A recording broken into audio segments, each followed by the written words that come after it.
So I'm going to show you a quick hack that I found the other day by accident. You're going to want to go into the Walmart app and make sure it's set to your current location. You can manually enter it in or have it automatically do it for you if you're in store like I was. And then you're going to type in an item that you want. And I was having the hardest time finding ice cream cones. Haven't had them in like forever. And then I looked it up,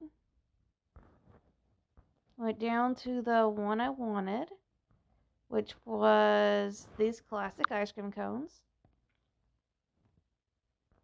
I scrolled down and voila, right there. It says it's on aisle 8. And that took me to the condiment aisle where I was able to find them. And it's just that simple. Save your time a lot of, save yourself a lot of time and energy by just using this when you don't know what aisle the item is you're looking for.